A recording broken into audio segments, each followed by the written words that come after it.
ጠቅላይ ሚኒስትር አብይ በስልጣን ላይ እስካሉ ድረስ በኢትዮጵያ በምንም መልኩ የሳቸውን ቃል ልዋስና እስከ ወዲያኛው ድረስ ነፃና ፍትሃዊ ምርጫ የሚባል ነገር የሚታሰብ አይደለም።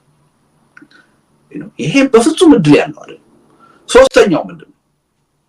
ሶስተኛው አሁን የታጠቁ ኃይሎች የሚያቀርቡት ሐሳብ ነው። የሽግግር መንግስት አያስፈልግም፣ ድርድርም አያስፈልግም፣ ይሄን መንግስት አውርደን እኛ ሌላ መንግስት እንተካለን የሚል እኔ በቀላሉ የሚሳካል ብያላ ምንም ይሄ ጉዳይ መንግስትን የመለወጡ ዓላማ ቢሳካ ደግሞ ዘላቂ የሆነ መፍትሄ ያመጣልናል የሚል እምነት የለኝ። ለዚህ ነው የሽግግር መንግስት ብቻ የሚለውን ቃል የተጠቀምኩት ጥንቃቄ ባለማድረግ አይደለም። ቆይ እነዚህ እኮ የሚቀርቡት ሐሳብ አማራጮች ናቸው፣ ግን 70% ውስጥ ያሉ ናቸው ብለህ ነው እያሰብክ ያለው አይደለም? 70% እኮ በቃ የሽግግር መንግስቱ በኔ እምነት የሽግግር መንግስቱን ያችን ከ30% ባለው እድል የሽግግር መንግስትን እንደምንም ጥረት አድርገን እድሉን አስፍተን ካላሳካ ነው ያ 70% ይመፍረስ እድላችን ወደ አለመኖር የሚቀየር እድላችን እየተላለቁ ወደ መፍረስ የሚሄዳችን እድል ነው እያልኩ ነው። እነዛ አሁን የጠቀስኩልህ ነገር የትኛውም ላይ የሉም። 30% እድልም የሉም፣ 70% የሉም። ለዚህ ነው ግልጽ ለማድረግ ነው። ብቻ አሁን አንዳንድ ሰዎች እንዴት ብቻ ትላለህ ይሉኛል። ብቻ ያልኩት አምኜበት ነው፣ ተሳስቼ አይደለም። ምክንያቱም ከዛ በተለየ የሚቀርቡትኝ መከራከሪያ ነጥቦች አላሳመኑኝ ይሆናሉ የሚል እምነት የለኝም። የሽግግር መንግስት ግን 27% 28% ቢሆን 30% ቢሆን ያልኩበትን ምክንያት በተወሰነ ደረጃ ማብራራት መከራከር ይችላል ብዬ ስላመንኩ ነው። ጠቅላይ ሚኒስትሩ ከዜሮ በታች ነው የሰጠዋቸው። ስለዚህ እሱ ላይ ሊኖር የሚችለው ክርክር የለም። በዚህ ምክንያት የሰጣቸው ዜሮ ትክክል አይደለም፣ በሳቸው አመራር የሽግግር መንግስት ሊቋቋም ይችላል የሚል ሰው ሊከራከር ከቻለ ከሳቸው በላይ አዋቂ ሆኖ ማለት ነው ልንከራከር። ምክንያቱም እንደዚህ አይነት ነገር ሰዎች ሲከራከሩ እሳቸው ወጥና እስከ ወዲያኛው የሽግግር መንግስት አይቻልም ማለት። ስለዚህ አሁን ያ የተዘጋ ክርክር ነው። ከዜሮ በላይ ብሎ ሊከራከር የሚችል ሰው የለም፣ ወይ ከዶክተር አብይ በላይ ያውቃለሁ ካላለ በስተቀር። ሁለተኛው ክርክር 10% ላይ ነው። 10% ላይ ሁለት ክርክር ሊነሳ ይችላል። አንደኛው አሳንሰዋል ሊለኝ ይችላል። ብልጽግና ፓርቲ ከ10% በላይ የሽግግር መንግስት ወደፊት የመቀበል እድል አለው በዚህ ምክንያት ብሎ ሊከራከረኝ ይችላል። ወይም አብዝተዋል 10% እድልም የለውም ብሎ ሊከራከረኝ ይችላል። የሌለውን ህልውና ሰጥተዋል እንላለን እኔና ቢቶች። ያ በጣም ተገቢ አርጉመንት ነው የሚሆነው ማለት ነው። እንደ ልዩነት ነው የምወስደው። ግን እንዴት 0% ትላለህ፣ እንዴት 10% ትላለህ ሊለኝ ግን አይችልም ማለት ስለሚቻል ነው ያልኩበትን ምክንያት አስረዳለሁ ማለት ነው። ተቃዋሚዎችንም 20% ነው የሰጠዋቸው። ለምንድን ነው ይሄን ያልኩት? ምክንያት አለኝ የራሴ 80% ግን እነሱም የማሳካት እድል የላቸውም ነው ያልኩት። ለዛም ምክንያት አለኝ እና አንዳንድ ጊዜ ክርክር አቀራረባችን በጣም ትንሽ የተዛባ ሆኖ ያየሁባቸው አካባቢዎች አሉ። እንዴት ብቻ ትላለህ፣ እንዴት 0 ትላለህ፣ እንዴት 10 ትላለህ ይሉኛል። አጥቼው አይደለም። ለምሳሌ ስሙዝሊ ምንም ጥያቄ ሳይነሳ ትችት ሳይቀርብብኝ ማለት ብፈልግ ኖሮ ሰነዱን በጣም በተለየ ቋንቋ ጽፎችን ነበር። ለምሳሌ ዶክተር አብይ አህመድ የሽግግር ጥያቄን የመቀበል እድላቸው ከዜሮ በታች ነው ከሚል እሳቸው የሽግግር ጥያቄን የሚቀበሉበት እድል ያለ አይመስለኝም ብዬ እኮ አልፎች ነበር። ግን አሁን ያጫረውን ጥያቄ አይጭርም ነበር። አከራካሪ ሆኖ መድረክ ላይ ወጥቶ ልንነጋገርበት እድል አይፈጥርልንም ነበር እና እኔ ኮንሺየስሊ እነዛ ነገሮች አስፈላጊ ናቸው ብዬ ነው ያመጣኋቸው። ደግሞ ረድተዋል፣ ትሪገር አድርገዋል የሚል እምነት ነው ያለኝ እና ከዛ አንፃር ቢታይና ብዙ ሰዎች እኔ የሽግግር መንግስት ኢትዮጵያ ውስጥ በቀላሉ መሆን ይችላል ብዬ እንዳልኩ አድርገው የሚያስቡ ስህተት ነው። የኔ አስተሳሰብ ነው እንደውም ለነሱ አይቻልም ለሚሉ ሰዎች ነው የኔ አስተሳሰብ የሚቀርበው። እያልኩ ያለሁት ግን ያቺ ጠባብ እድልም የሀገርና የህዝብ ጉዳይ ስለሆነ ተስፋ ሳንቆርጥ እስትንፋሳችን እስካለ ድረስ ይሄን አስፍተን ወደ ውጤት ለመቀየር መረባረብ አለብን እያልኩ ያለሁት እንጂ ሁኔታው ተስፋ አስቆራጭ ነው፣ እጅግ ተስፋ አስቆራጭ። እንደ ሀገር የመዳን እድላችን ለኔ ከ30% በታች። ግን ይሄን ብለን በቃ ብለን ቤታችን እጃችን አጣጥፈን ያን ችግር መጠበቅ አለብን ብያለሁ። እስከ መጨረሻው ድረስ መታገል አለብን፣ መፍጨርጨር አለብን ብዬ ስለማምን እና ከነሱ አስተሳሰብ ጋር ነው የኔ ማስተሳሰብ የሚቀርበው እንጂ ይቻላል ወደሚለው አይደለም። ሜቢ ጽሁፉ ላይ 70% በተመለከተ አንድ ሴክሽን ሰጥቶ መጻፍ ነበረብህ ይሆን ምናልባት? እንግዲህ አንዱ ችግር ደግሞ ምን መሰለ ሰነዱ ላይ ቴዲ ይሄ መቋጫው ያልኩት ሰነድ እንትን ነው ለምሳሌ ጭማቂ ነው የመጽሐፉ መደምደሚያ ነው መዝጊያ ነው ዝርዝር ጉዳዮችን ያካተተ ነገር አይደለም አንድ እንደገና ደግሞ በሁሉም ርዕሰ ጉዳዮች ላይ የተጻፈ አይደለም አሁን አንዳንድ ሰዎች ኢኮኖሚውን ረስተዋል ጂኦፖለቲክሱን ረስተዋል ይሉኛል no that is not my focus የውጭ ኃይሎችን ረስተሃል እሱን ላነሳብህ ነበር ቀጥዬ ባይዘው ካነሳው ያቀር ቀጥለው የውጭ ኃይሎችን ረስተሃል ማለት የኢትዮጵያ ፖለቲካ ተዋንያንን ስትዘረዝር የውጭ ኃይላትን ምንም ስፍራ አልሰጣቸውም ከውጭ ሆኖ የሀገሩን ፖለቲካ የሚዘውሩትን ኃይላት ምንም እድል አልሰጣቸውም የሚል ትችትም ተነስቶ ነበር እና የኔ መልስ ምንድነው እሱ ላይ እኔ ዋናው ላይ ነው ማተኮር የፈለኩት የውስጥ ችግራችን ለምሳሌ የውስጥ ተዋናይ ናቸው ያልኳቸው ኃይሎች ያሉባቸውን ድክመቶች ፈተው ተገቢ የሆነ እንቅስቃሴ ማድረግ ከቻሉ ከውጭ የሚመጣውንም ጥቃትና ጣልቃ ገብነት መመከት ይቻላል የሚል እምነት ነው ያለኝ በጎውን ጣልቃ ገብነት ወይ በጎውን ድጋፍ በአግባቡ ማምጣት ይቻላል አሉታዊ የሆነውን ጣልቃ ገብነት ደግሞ በአግባቡ መመከትና ማስቀረት ይቻላል ያ የሚመሰረተው በውስጥ ጉዳያችን ነው የሚል እምነት ስላለኝ ኢኮኖሚውን ልውሰድ ለምሳሌ ኢትዮጵያ ውስጥ አሁን ቀደም መግቢያችን ላይ ስንነጋገር ነበር ሰሞኑን ሪፖርተር ያወጣቸው በጣም አስደንጋጭ ዜናዎች አሉ በጣም ትልቅ ጥያቄ ነው ህብረተሰቡን በጣም እየተፈታተነ ያለ ጉዳይ ነው ኢኮኖሚ ጉዳይ ግን በእኔ እምነት ዋናው ምንጩ ፖለቲካ የፖለቲካ ስርዓቱ ብልሹነት ነው ወደዚህ ይወሰደን ስለዚህ ስለ ኢኮኖሚው አሁን ብቻውን ብናወራው ብዙ ብናወራ ምን ጥቅም የለውም የኢኮኖሚ የፈለገ አይነት ማሻሻያና ቀመር ቢመጣ ችግር አይፈታም ኢኮኖሚውን በፖለቲካ አንፃር ያለ ማውራት ትልቅ ችግር ግን የለም አለ ኢኮኖሚውን እንደ ፖለቲካ አጀንዳ ያለ ማውራት እሱ አለ ትክክል ግን ለኔ እንደውም አንዱ ስጋት ምን መሰለህ እንደዚህ አይነት ከዋናው ችግር ራቅ ያሉ ነገሮችን በሁለተኛ በሶስተኛ ደረጃ ሊታዩ የሚገባቸው ጉዳዮች ላይ የበለጠ ትኩረት አድርገን ስንነጋገር የራሱ የሆነ አሉታዊ ጉዳት አለ የሚል እምነት አለ ዋናው የችግሩ ምንጭ ላይ ነው መረባረብ ያለበት እንጂ አሁን ማንንም ኢኮኖሚስት ተነጋግሮ የኢትዮጵያን ኢኮኖሚ ችግር ሊፈታው ይችላል ሊተነትነው መነጋገሩ ልክ ነው ግን አሁን የፖለቲካ ውይይቱ ራሱ ሰው መንግስት የሆነ ወይ ቤቱን ሲያፈርስበት ወይ በመሳሪያ በጦርነት ሲያፈናቅለው ሲገለው ምን ሲለው ነው መንግስትነቱ የሚታየው መሶቡ ሲራቆት ኪሱ ባዶ ሲሆን ያም ቀደም እንደተጠቀስከው የሀገሪቱ የፖለቲካ ስርዓትና የመንግስት ብልሹነት ውጤት እንደሆነ አድርጎ ያለማሰብ ችግር አለ ስለዚህ ኢኮኖሚውን ህይወትን ኑሮን እንደ ፖለቲካ ጉዳይ አድርጎ ያለ ማውራት ህብረተሰቡንም ያለ ማስተማር በፖለቲካ ተዋስኦ ውስጥ የሚገባውን ያክል ትኩረት ያለ መስጠት ችግር ግን በጣም ይታየኛል አለ እውነት ነው አዎ ዞሮ ያልኩ ያለውስ ምንድነው የኔ ትኩረት በዋናነት የፖለቲካ ቀውሱ ላይ ነው እዚህ አይነቱ የፖለቲካ ቀውስ ለምን ገባን እንዴት ገባን አሁን ያለንበት የፖለቲካ ቀውስ እንዴት ይገለጻል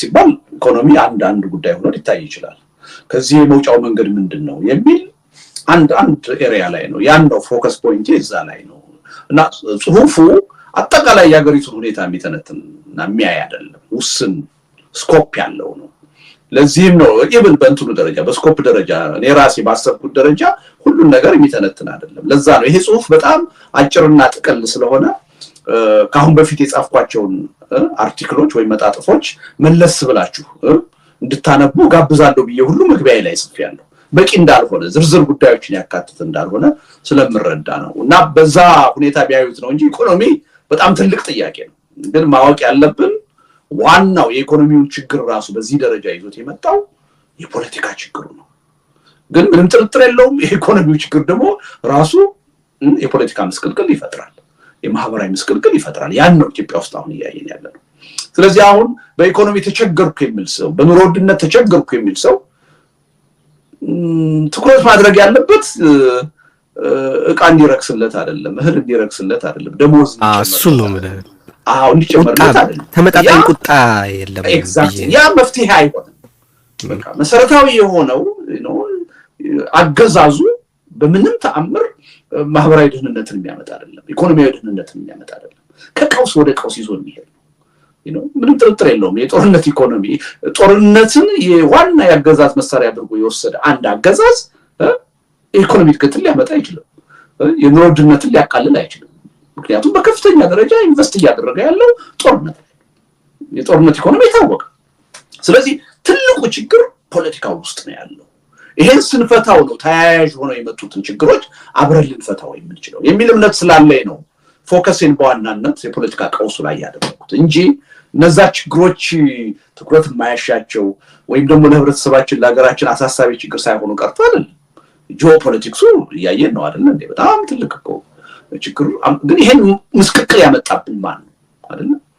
በ27ቱ ዓመት የኢህአዴግ ዘመን እኮ ብዙ ውስጣዊ ችግሮች ነበሩብን። ግን ከጂኦፖለቲክስ አንፃር ከውጭ ፖሊሲ አንፃር ደግሞ በጣም በአንጻራዊነት የተሻለ ሁኔታ ውስጥ ነው የነበረው። ኢቭን በአቶ ኃይለማርያም ዘመን ዶክተር አብይ አገዛዝ ሲመጣ ግን ምስቅልቅሉን አወጣ፣ ሁሉን ነገር አተረማመሰው። ስለዚህ ኢትዮጵያ የማንም መፈንጫ ሆነች፣ የማንም መናኸሪያ ሆነች። ስለዚህ አሁን ዝም ብለን የጂኦፖለቲክሱን ችግር ብናወራው በራሱ የትም ልንደርስ አንችልም የሚል ዋናው ቋጠሮ ያለው የፖለቲካ ኃይሉ ላይ ነው፣ አገዛዙ ላይ ነው። እሱ ላይ ያለውን ችግር ካልፈታ ነው የበለጡ ችግሮች እየተባዙ ይመጣሉ እንጂ የሚፈታ ችግር የለም ከሚል ነው እንጂ እነዛ ጉዳዮች ትኩረት የማያሻቸው ናቸው ብዬ አይደለም። እኔ በየቀኑ የኢትዮጵያን ወቅታዊ ሁኔታ መከታተል ሰው ነኝና እነሱን አውቃለሁና ከዛ አንፃር ቢያዩት እንጂ ከትኩረት ማጣት የተነሳ አይደለም ጉዳዮቹ ሳይጠቀሱ የቀሩት። ምን ስለማሰብ መሰለህ ቅድም ያነሳሁትን ጥያቄ ያነሳሁት ምናልባት የኢትዮጵያ ፖለቲካ ውስጥ የሚሳተፉት ሰዎች ቁጥር የማነስ ምክንያት አንዱ እያንዳንዱን ሰው በኪሱና በዋሌቱ ትርጉም ፖለቲካውን ያለ ማስረዳት ስራ ሊሆን ይችላል ወይ የሚል ሀሳብ ስለተጫረብኝ ነው። ማለት ቅድም ግን ችግርን እየፈታልህ ነው ጠቅላይ ሚኒስትር አብይ እኮ እሱ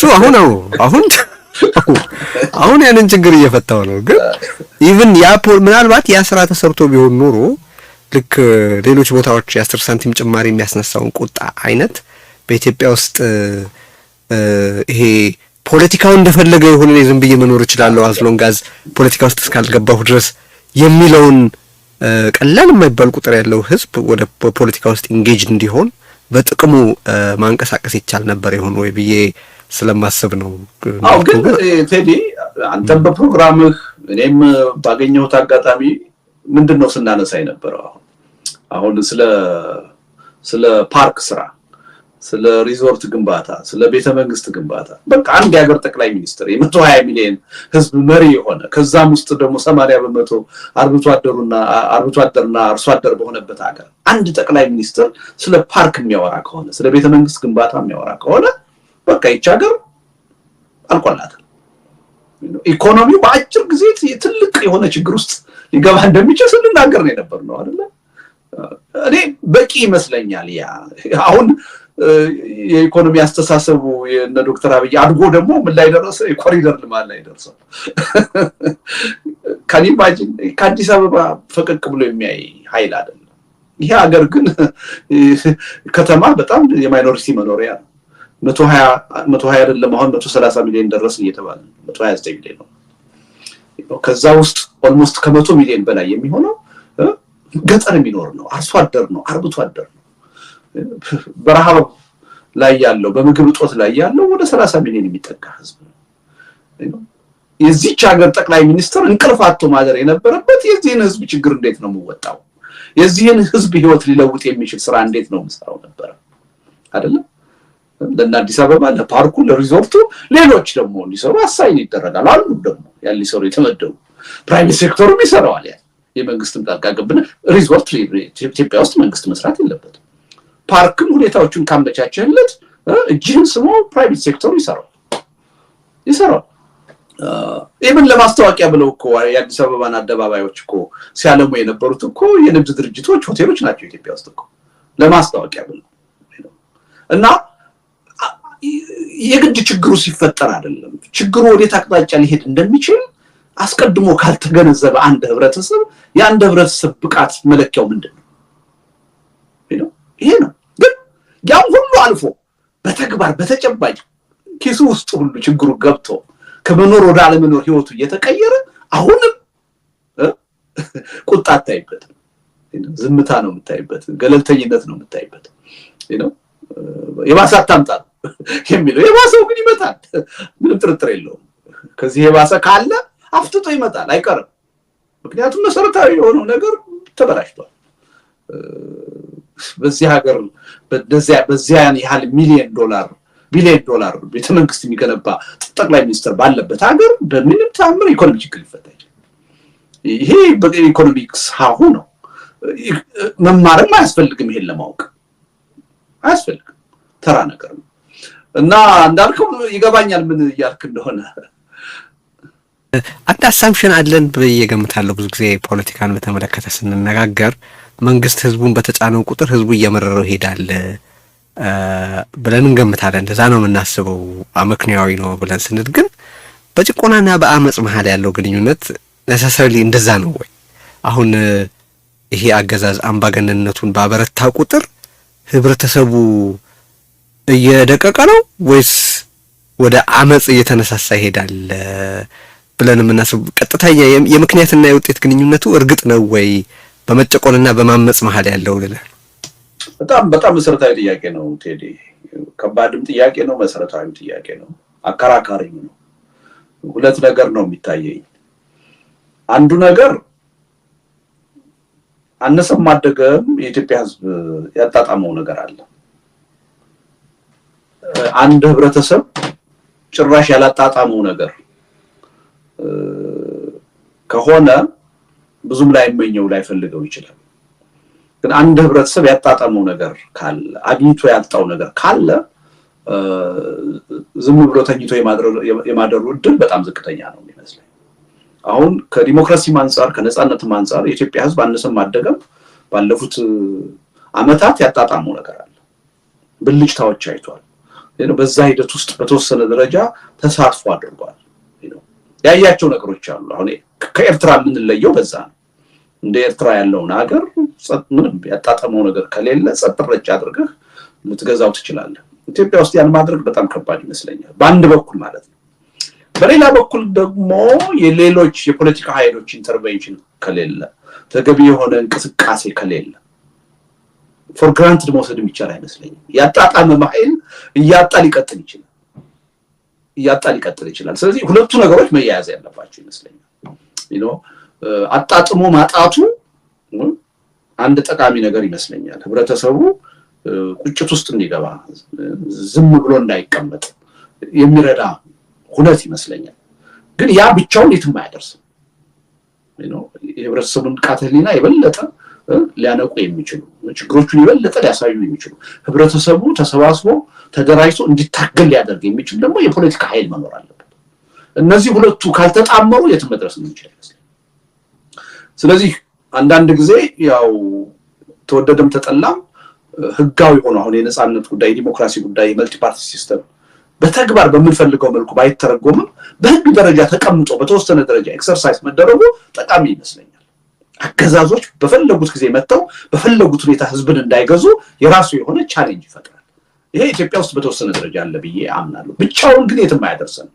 ቅድም ያልኩ የፖለቲካ ኃይሉ የኤሊቱ ርብርብ ተክቶ መስራት መጨመር አለበት።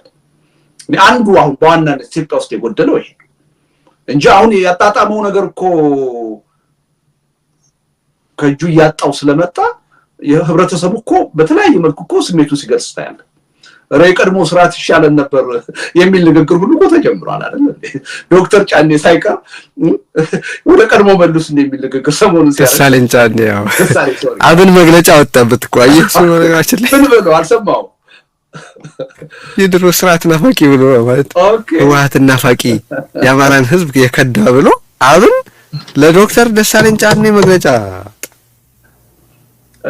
ዶክተር ደሳለኝ ከአብን ወጥቷል እንዴ? ወይ ጥሩት ያገ ነው ስሞክሎ ነው እዛ ምክር ቤት ያለው። ግን ግለሰቡን በተመለከተ በስም አልተጠቀሰም። ግን ስፔሲፊክሊ በወቅቱ የተናገራቸውን ነገሮች በምክር ቤት የጠየቀውን ነገሮች ጠቅሰው በከሃዲነትና በህወሓት ናፋቂነት ከሰሱት ነው ማለት። የሚገርም ነው። አልሰማሁም፣ አላየሁትም። ኤኒዌይ ጥያቄው ከባድ ነው፣ ግን የፖለቲካ ዲስኮርስ ውስጥ ሪሊ ሲሪየስ ልንነጋገርበት የሚገባ ጉዳይ ነው። በእኔ እንደው ድንገት ነው ጥያቄውን የጠየቀኝ። በእኔ እይታ ግን የሁለቱ ጥምር ነው ውጤት ሊያመጣ የሚችል ብዬ አምናለሁ። ቀደም ያሉት እርሾዎች እንዲሁ ዝም ብለን ምንጥላቸው አይመስሉኝም። ከነ ኤርትራ ምንም ከነ ኪዩባ ወይም ከኮሪያ በተለየ የኢትዮጵያ ሕዝብ ያጣጣሙ ነገር አለ። የኢኮኖሚ እድገትን እንውሰድ ለምሳሌ አይደለም። በ27 ዓመቱ ከነ ችግሩ ብዙ ሰው ሰርቶ መኖር ማደግን ማጣጣም ጀምሯል። አሁን የሚወርስ መንግስት እየመጣ ነው። ኦኬ። ስለዚህ ይሄን ነገር ሲያጣ የሰው ባህሪ ነው። ያጣውን ያጣጣመውን ነገር ሲያጣ ዝም ብሎ ተኝቶ ለማደር አስቸጋሪ ነው። ግን በራሱ ይሄ ለውጥ ያመጣል ብለን ደግሞ ዝም ካል የትም የሚደርስ አይመስለኝም። እየተለማመደው ይሄዳል። ቅድም ሞትን ሁሉ ተለማመድን እያልን አይደለ? ይሄንም እየተለማመደው ሊሄድ ይችላል። ስለዚህ የፖለቲካ ኃይሉ ላይ ደግሞ ሌላ ስራ ይጠበቃል። ያን በትክክል ማሳየት፣ ህብረተሰቡን ማነሳሳት፣ ማደራጀት፣ ማታገል የሚጠበቅበት ደግሞ የህብረተሰብ ክፍል አለ። ያ ኃይል ካደፈጠ የቤት ስራውን ካልሰራ ምንም ጥርጥር የለውም እንደሞቱ እንደስራቱ ያም ኃይል እየለመደው ሄደ። ልክ ነው። ማለት እንደው በጣም ወራት ያለበት ነገር መስሎ ይሰማኛል። አንድ ጊዜ ደግሞ እንደው እንደ ዓለም አቀፍ ግንኙነት ተማሪነትህ ሌላ ጊዜ እንነጋገርበታለን። ይሄ ወደ ሲንጋፖር አቅጣጫ እየተደረገ በነገር ላይ የዛሬ 1 ዓመት ከ3 ወር ሲንጋፖር ነበርኩ። እሺ ያ አሁን ሲንጋፖር ናት እንትን ምንድነው አርአያዬ ምናምን አይነት የፕሮፓጋንዳ ነገር ተጀምሯል። ምን ያህል እንደሚቆይ አናውቅም። ብቻ ግን ይሄንንና ዓለም አቀፍ ግንኙነቱን የዓለም አቀፍ ይሄ ጂኦፖለቲካል የቀጠናውን ጂኦፖለቲክስ ማውራት ያስፈልገን ይመስለኛል። አንዴ እዛ ላይ ያተኮረ አንድ ውይይት አድርገናል እዚህ ርዕዮት ላይ ካንተ ጋር። ግን እነዛ ጉዳዮች ላይ ትኩረት ያደረገ ወግ ያስፈልገናል በሆነ ወቅት።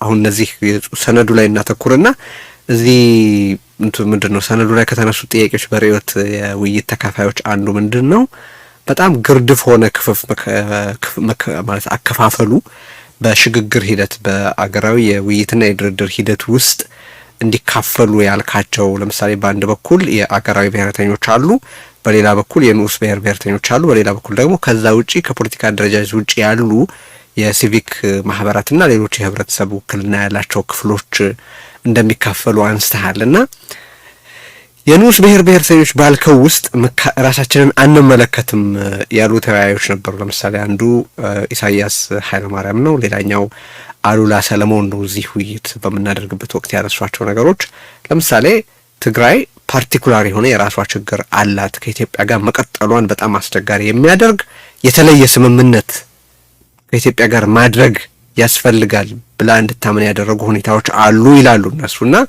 እዛ የንዑስ ብሔርተኛ ጎራ ውስጥ ዝም ብሎ መጨፍለቅ ጥያቄዎቻችንን ይመልሳል ብለን አንገምትም እና እንዲህ አይነት የተለየ ጥያቄ ላላቸው ፓርቲኩላር የሆነ መፍትሄ የሚያስፈልጋቸው የተለየ ስምምነት በግል የሚያስፈልጋቸው የህብረተሰብ ክፍሎችን የዘነጋ ነው የሚል አስተያየት ተነስቶ ነበረ። አስተያየትህን ንገረኝ። እሱ ላይ ቴክኒክ ችግር የገጠመው ይመስለኛል። ስለዚህ የትም አትሂዱ፣ ወዲያው ይቀላቀላል ብለን እናስባለን። መልሰን እስክናገኘው ድረስ አብራችሁኑ። እስከዛ ላይክ ማድረግ አትርሱ፣ ሰብስክራይብ ማድረግ አትርሱ። በጎፈንድሚ ሊንኩ ላይ ተጠቅማችሁ ደግሞ ለርዕዮት አስተዋጽኦ ማድረጉንም እንደዚሁ አትዘንጉ። ርዕዮት የእናንተን ድጋፍ በእጅጉ ይፈልጋል። የበለጠ ለመጎልበት ተጨማሪ ይዘቶችን ለማቅረብ ድጋፋችሁ የግድ ያስፈልጋልና ነው። ስለዚህ የትም አትሂዱ። እየጠበቅነው ነው ልደቱን። አይ ቲንክ አሁን ይቀላቀለናል። ስለዚህ የትም አትሂዱ፣ ላይክ አድርጉ። የመጣ ይመስለኛል። ዜና አስገቢው። መጥቻለሁ። ምንም ችግር የለ። ሰው ጥያቄውን ልድገመው። የሽግግር ሂደቱን በተመለከተ አወቃቀሩን ስትጽፍ በሶስት ከፍለህ ያቀረብካቸው ነገሮች አሉ። በአንድ በኩል የሀገራዊ ብሔርተኞች የሆነ ያህል ፐርሰንት፣ የንዑስ ብሔርተኞች የሆነ ያህል ፐርሰንት እና የህብረተሰብ የተለያዩ አደረጃጀቶች የሚወከሉባቸው የሲቪክና የሌሎች ተቋማትም ጭምር የሚካተቱ እንዲሆኑ አንስተሃልና እዚህ ውስጥ በሬዮት ተካፋዮች ራሳችንን አንመለከትም ያሉ ነበሩ። ለምሳሌ ልዩ ሁኔታ ያለባቸውን ሁኔታዎች ከግምት አላስገባም ብለው አንስተዋል እና አስተያየትን መስማት ፈልጌ ነው። ለምሳሌ ትግራይ ከኢትዮጵያ ጋር ያላትን ሁኔታ በተመለከተ ከዚህ ቀደም በነበረው የህገ መንግስት ማዕቀፍ ወይም ከማናቸውም ሌሎች የፖለቲካ ህብረተሰቦች ጋር በመቀላቀል ሳይሆን በተለይ በሚደረግ ስምምነት ከሆነው ነገር አንጻር በተለይ በሚደረግ ስምምነት ነው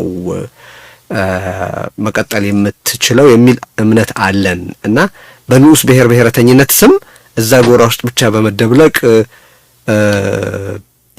የሂደቱ ተካፋይ መሆን የሚቻል አይመስለንም የሚል ነጥብ አንስተዋል። ሶ የትግራይን ነገር በማንሳት ምናልባት ፓርቲኩላር የሆነ ሌላ የራሳችን ጥያቄ አለን በንዑስ ብሔር ብሔረተኝነትም በአገር አቀፍ ብሔረተኝነት ውስጥ የማይጠቃለል ለሚሉ ኃይሎች ጥያቄዎች ያለህ መልስ ምንድነው ልልህ ነው። ሰምተዋል ጥያቄው በሚነሳበት ወቅት ብዬ አስባለሁ። ወል እንግዲህ ድራፍት ነው ይሄ።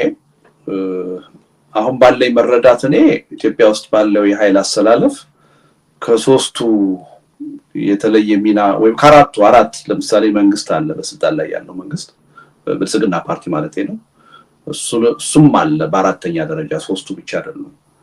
እኔ ከአራቱ ውጪ ያለ ኃይል አለ የሚል እምነት ብዙም የታየኝ በንዑስ ብሔር ብሔረተኝነት ስም ከሌሎች የብሔረተኝነት አደረጃጆች ጋር በብሔር ብሔረተኝነት በንዑስ ብሔር ብሔረተኝነት ስም እዛ ውስጥ ተደምሮ የሚፈታ ችግር አይደለም ያለን።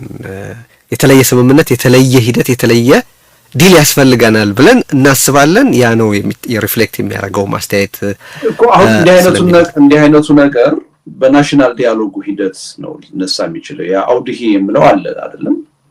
እሱ ላይ ድርድሮች የሚካሄዱት ውይይቶች የሚካሄዱት እዛ ላይ ነው።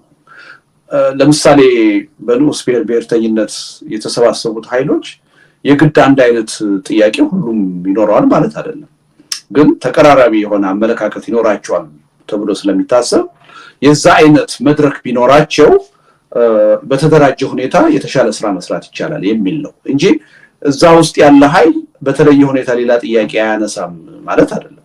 ማንም ፓርቲ ማንም የፖለቲካ ኃይል የኔ የሚለው የተለየ ጥያቄ ካለው በዛ ሂደት መስተናገድ አለበት፣ ማቅረብ ይችላል። ኢቭን ምርጫው ላይ ለምሳሌ እኔ ከዚህኛው ጎራ ይልቅ ይሄኛው ጎራ ይቀርበኛል የሚል ካለ የራሱ ምርጫ ነው የሚሆነው። ያ በበጎ ፈቃደኝነት የሚቋቋም ስብስብ ነው የሚሆነው። ስርዓት እንዲኖረው የውይይቱ ሂደት የድርድሩ ሂደት ለምሳሌ አሁን በብሔር አደረጃጀት የሚያምኑ በብዙ ነገሮች ተመሳሳይ አቋም አላቸው። ያ ማለት በሁሉም ነገር ግን ይስማማሉ ማለት አይደለም፣ ወይም ያሉበት ሁኔታ አንድ አይነት ነው ማለት አይደለም። ስለዚህ በአንድ በኩል የጋራ ጉዳዮችን በአግባቡ ለማስተናገድ ያ መድረክ ይጠቅማቸዋል እና ስርዓት ባለው ሁኔታ ውይይቶቹ ድርድሮቹ እንዲካሄዱ እድል ይፈጥራል። ሁሉም በተናጠል ከሚገባ የጋራ አስተሳሰብ ተመሳሳይ አስተሳሰብ ያላቸው በአንድ ጎራ ውስጥ ቢሆኑ ጥሩ ነው የሚል ነው። ያ ማለት ግን ተጨፍልቀው የሚያቀርቡት ጥያቄ አንድ አይነት ብቻ ይሆናል ማለት አይደለም። የተለየ ኢንተረስት አለኝ የተለየ ጥያቄ አለኝ የሚል ኃይል ያን ጥያቄ ማቅረብ መብት አለ። አሁን እንዳልከው ለምሳሌ የትግራይ ኃይሎች እኛ የተለየ ጥያቄ አለን የተለየ ድርድር እንፈልጋለን ካሉ ጥያቄውን የማቅረብ መብት የነሱ ነው የሚሆነው፣ ተነሳሽነቱም የነሱ ነው የሚሆነው። አሁን ምናልባት እንዲህ አይነት ጥያቄ ይኖራቸዋል ብዬ ገምቼ እኔ ማቅረብ ያለብኝ አይመስለኝም። እዛ ላይ ግን እንዳይኸው to the extent ምን ላይ ሄጃለሁ። ለምሳሌ ዋናው ትልቁ ቅራኔ የሚነሳው ትልቁ ልዩነት የሚነሳው ህገ መንግስቱ ላይ ነው አይደል? ህገ መንግስቱ ላይ ባሉ አንቀጾች ነው። እዛ ላይ አንድም ፓርቲ ቢሆን የተቃወመው ነገር ካለ እና የተሟላ ኮንሰንሰስ ከሌለ ምንድነው ያልኩት በቃ ያን በምክር ቤት አይወሰንም። ያ ነገር የሚወሰነው በህዝብ ውሳኔ ብቻ ነው። ያ ምንድነው በቮት በብዙሃን አስተሳሰብ የጥቂቶች ነው ተብሎ አስተሳሰብ እንዳይደፈቅ እና ቅራኔውን እንዳያስቀጥለው ያን ያህል ነው ቀመሩ ራሱ። እኔ የሚኖረኝ ውክልና ስንት ፐርሰንት ነው የሚለው በጣም አከራካሪና አወዛጋቢ እንደሚሆን ገምቻለሁ አስቀምጫለሁ እዛው ላይ። ነገር ግን ሊያጣላ እንዳይችል ትርጉም የለሽ እንዲሆንም ለማድረግ ደግሞ ሰነዱ ጥረት አድርጓል። ምክንያቱም በኮንሰንሰስ ብቻ ከሆነ የሚወሰነው በድምጽ ብልጫ የማይወሰንብኝ ከሆነ የኔ ቁጥሬ 20% ሆነ 30% ከሆነ ዳዝም ማተር። ዋናው ሌሎች ኃይሎች እጅ አውጥተው በኔ ላይ የሚጭኑት ነገር አለመኖሩ ልዩነቴ ተጠብቆ ያ ልዩነቴ በትክክለኛው መድረክ ዲሞክራቲክ በሆነ አግባብ ህዝቡ እንዲወስነው እድል ከተሰጠው ቀመሩ ላይ ብዙ መጨቃጨቅና መከራከር የለብኝም ብለው ሁሉ እንዲያስቡ ነው ያ የተደረገው። ስለዚህ ማንኛውም አይነት ጥያቄ ከማንኛውም አካል ሊነሳ ይችላል። ይሄ ጎራዎቹ የተፈጠሩት በበጎ ፈቃደኝነት ነው የሚፈጠሩት። ማንም የፈለገው ጎራ ውስጥ ነው የሚገባው። እኔ ይሄኛው ይቀርበኛል ካለ ይችላል ነገር ግን እዛ ውስጥ የሚነሱ ጥያቄዎች አንድ አይነት ብቻ ይሆናሉ ማለት አይደለም። የተለያዩ ጥያቄዎች ሊቀርቡ ይችላሉና ምክር ቤቱም ውስጥ የሚኖራቸው ውክልና በጎራ ይባል እንጂ እያንዳንዳቸው እዛ ውስጥ ያሉ ውክልና ይኖራቸው። ጎራው ግን ለማስተባበር ይረዳል። አለበለዚያ ነው ኬዎስ ነው የሚሆነው። ከ60 በላይ ከ70 በላይ ፓርቲ ይዘን ይሄ ሁሉ በግሉ ይደራደር ብንል አስቸጋሪ ነው። መጀመሪያ እስቲ ሰብሰብ ብሎ የሆነ ጎራ ፈጥሮ ተቀራራቢ ተመሳሳይ የሆነ ሐሳብ ያላቸው በጋራ የሚያቀርቡበት እድል ከተፈጠረ እንደዚህ አይነት የተለየ ጥያቄ ያለን የሚሉ ኃይሎች በጣም ጥቂት ይሆናሉ ማለት ነው። ጥያቄዎቹም ይመጠናሉ ማለት ነው። ማኔጀብል ይሆናሉ ማለት ነው። አለበለዚያ እያንዳንዱ ፓርቲ ድርድር ውስጥ ይግባ በተናጠል ይደራደር ካልን ግን እንዳውም በቋፍ ነው ያለው የሽግግር ጥያቄ የበለጠ ማይቻል ነው የሚያደርገው። ስለዚህ እኔ የተሻለ እንዲሆን ይረዳል በሚል ነው እንጂ የሚታገድ ነገር የለም። ጥያቄው ሲነሳ ሰምቻለሁ ግን ያኔ ማቅረብ ይሄ ረቂቅ ነው። ናሽናል ዲያሎጉ ሲመጣ ቻርተሩ ይውጣ ሲባል እንደዚህ አይነት ኢንተረስት አለን የሚሉ አካሎች እዛ ውስጥ አክቲቭሊ ገብተው ጥቅማቸውን ለማስከበር መከራከር አለባቸው፣ መወያየት አለባቸው፣ መደራደር አለባቸው። ሌላውን አሳምነው ያ ጥያቄያቸው ተቀባይነት እንዲያገኝ ማድረግ አለባቸው።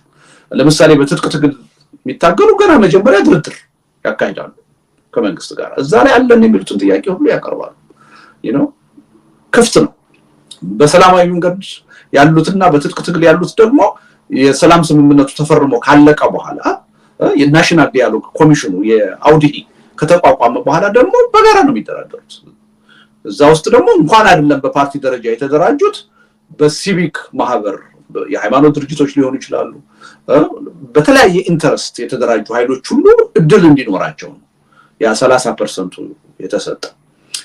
እርግጥ ነው በጣም ነፃ ሲሆን የሽግግር ሂደቱ አፈናው ሲለቀቅ ብዙ ኃይል ውክልና ሊፈልግ ይችላል፣ ብዙ ጥያቄ ሊመጣ ይችላል። ያን ደግሞ የግድ some kind of ክራይቴሪያ ኖሮ አሰራሩን ማስተካከል እንዳለበት ሰነዱ ጠቁሟል።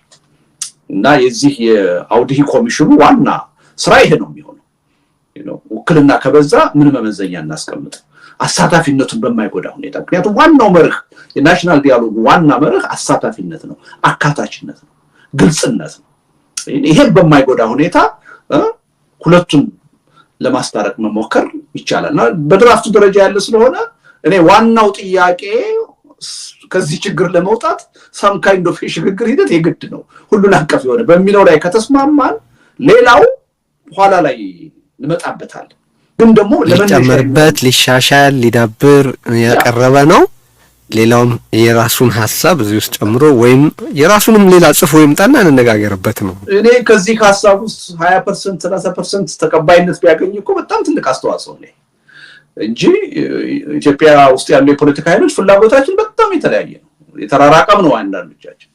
ስለዚህ እንዲህ አይነት ሰነድ የማውጣቱ ስራ ራሱ ቀላል አይሆንም፣ ከባድ ነው እና ግን ዝም ብሎ ባየር ላይ የሚቀርብ ጥያቄ አይደለም። ማይቻል ፈጽሞ ማይቻል ነገር ነው ሊባል አይችልም። ይቻላል። some kind of mechanism ፈጥሮ ጥሩ የሽግግር ሂደት ማካሄድ እንችላለን ቁርጠኝነቱ ካለ። ይሄ ነው ከችግራችን የሚያወጣል። ይሄን ካላደረገን እንፈርሳለን እንጠፋለን ብለን ካመን ሊደረግ ይችላል የሚለው ነገር ለማሳየት ነው ይሄ ሰነድ የቀረበው እንጂ ከመብትም አንፃር የኔ መብት አይደለም የአንድ ፓርቲ ወይም የአንድ ጎራ መብት አይደለም። እንዲህ አይነት ሰነድ የማውጣት የናሽናል ዲያሎግ ሁሉን አቀፍ የሆነው አካታች የሆነው አሳታፊ የሆነው ናሽናል ዲያሎግ ነው እንዲህ አይነት ቻርተር የማውጣት መብት የሚኖር። ስለዚህ ያ እድል አለ ማለት ነው። ልክ ተሰርቶ እንዳለቀ ወይ ምናምን ነገር አድርገን አንየው። የመጨረሻ ጥያቄ ፍትህን በተመለከተ የምታስበውን ነገር እስቲ አውራኝ። ማለት ከተነሱ ጥያቄዎች አንዱ ልደቱ ሽግግር ሲያስብ እንዴት ያለ ፍትህ ነው የሚያስበው፣ ለፍትህስ የሚሰጠው ቦታ ምንድን ነው የሚለው ነውና እንደው በስፔሲፊክ በሆነ መንገድ ከማነሳው ጥያቄውን ሽግግርን ስታስብ ፍትህን በተመለከተ ያለህን አተያይ እናውራ። ማለት አንዱ ትልቅ ኢሹ ሊሆን የሚችለው በሽግግሩ ሂደት ውስጥ ኦፍኮርስ የሽግግር ፍትህ በጣም እንትን ምንድነው ስጋት ያላቸው አሉ። ወንጀለኞች የፈጸሙትን ግፍ ሪድረስ እንዳይደረግ መሽሎኪያ ብዙ ቀዳዳ ይሰጣል የሚሉ ግን እንደው በአጠቃላይ ሽግግርን ስታስብ ፍትህን እንዴት አድርገህ እንደምታስበው ልታወራ ፈልጌ ነው። ያው ቴዲ የሽግግር መንግስቱ በስሩ ከሚያቋቁማቸው 6 ኮሚሽኖች ውስጥ አንዱ ያው የሽግግር ፍትህን የሚመለከት ኮሚሽን ነው። ስለዚህ አንዱ የሽግግር መንግስቱ ስራ የሚሆነው የሽግግር ፍትህን ማስፈን ነው። ለምንድነው ይሄ የሚያስፈልገው? ተጠያቂነት ከሌለ ችግሩ ወደፊት ተመልሶ መምጣቱ አይቀርም።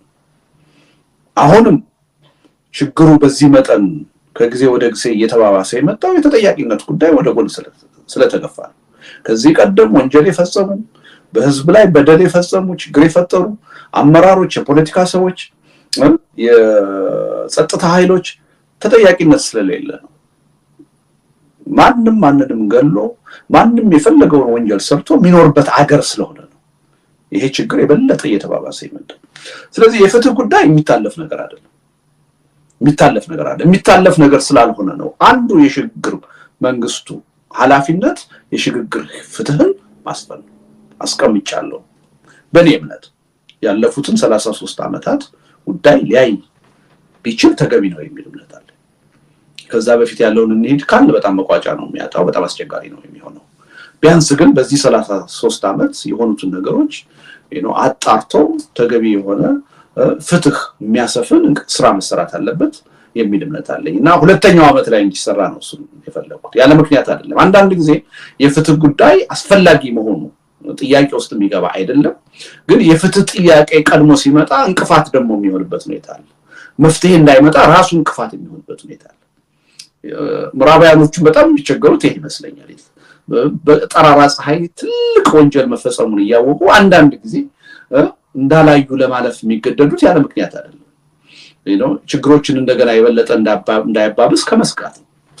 እኔ አሁንም ቢሆን መጀመሪያ አስፈላጊነቱ ላይ መተማመን፣ ነፃና ገለልተኛ የሆነ አካል፣ አሳታፊ የሆነ አካል ይሄን ጉዳይ እንዲያዩ ማድረግ የማይታለፍ ነገር መሆኑን ማመን።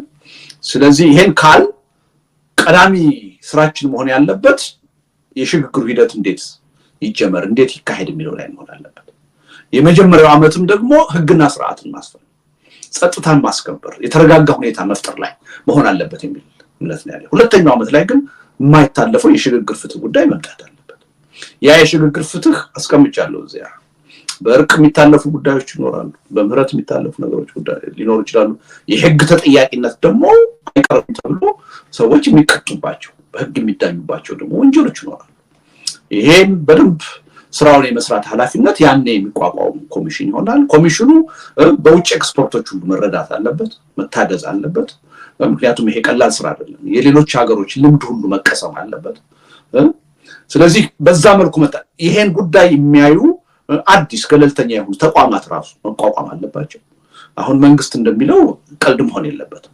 ራሱ ዋናው የወንጀል ተጠያቂ ሆኖ እያለ እኔ ራሴ በማቋቋመው ኮሚሽን ችግሩ ይፈታል ብሎ ማመን የሚሆን ነገር አይደለም። ከዚህ ወጥተን በነፃነት በገለልተኝነት ይሄን ችግር በደንብ ላይ የሚችል ኮሚሽን ያስፈልጋል። ከስድስቱ ኃላፊነቶች ውስጥ አንዱ ይሄ ነው። ግን አሁን ቀድመን ዋና መወያያ ይሄን ነገር ማድረጉ ይጠቅማል የሚለው ላይ የራሴ ሪዘርቬሽን አለ። መጀመሪያ የሽግግር ሂደት ውስጥ መግባት ላይ እንተማመን። የሽግግር ሂደቱም ደግሞ ዘላቂ ሰላም፣ ዘላቂ መረጋጋት በሚያመጣ ሁኔታ የሽግግር ፍትህን እንደሚያየው ማመላከቱም ተገቢ ይመስለኛል። ይሄ ማለት ግን ወንጀል የፈጸሙ ሰዎች በምንም መልኩ መታለፍ የለባቸው። ያን የምናልፍ ከሆነ ኋላም መልሶ ችግሩ ይቀጥላል። ተጠያቂነት እስከሌለ ድረስ ወንጀል ማስወገድ አይቻልም። ለዛ ነው ዓለም ህግ ያስፈልገው እኮ የወንጀለኛ መቅጫ ህግ ያስፈልገው፣ የፍትሃዊ ህግ ያስፈልገው የግድ ነው። ተጠያቂነት ከሌለ ወንጀል ማስቀረት አይቻልም።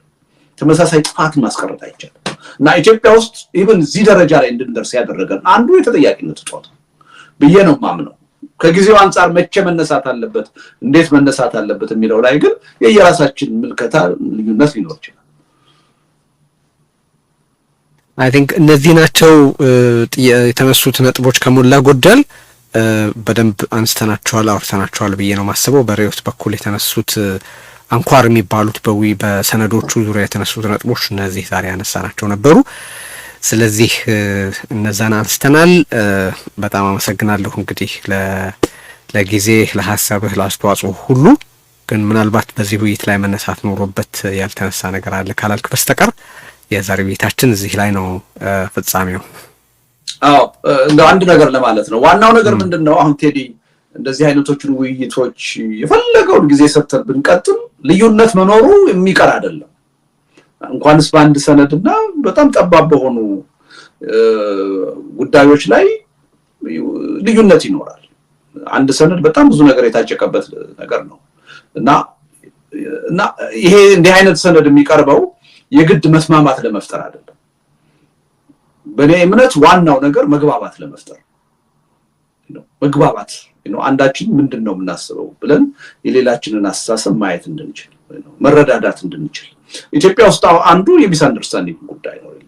ሌላው ምንድነው የሚያስበው፣ በትክክል ምንድነው እያለ ያለ የሚለውን ነገር ሁሉ አይምሮአችንን ክፍት አድርገን በቅን ልቦና አናዳምጥ እና መግባባት አልቻለም እና ሪሊ በማንኛውም ጉዳይ ላይ ዘላቂ የሆነ ስምምነት ይመጣል ማለት ነው። የምንስማማባቸው ነገሮች ይኖራሉ፣ ግን በየጊዜው ደግሞ ልዩነቶች ይፈጠራሉ። ልዩነቶች ተፈጥሯዊ ናቸው፣ ዘላለማዊም ናቸው። የሰው ልጅ እስካለ ድረስ ልዩነት አብሮ ነው የሚኖረው። ልዩነት ስላለ ግን ችግሮች አይፈቱም ማለት አይደለም። ልዩነትን ለመፍታት የሚያስችሉ መካኒዝሞች አሉ። አንዱ መካኒዝም ዴሞክራሲ ነው፣ የህዝብ ውሳኔ ነው።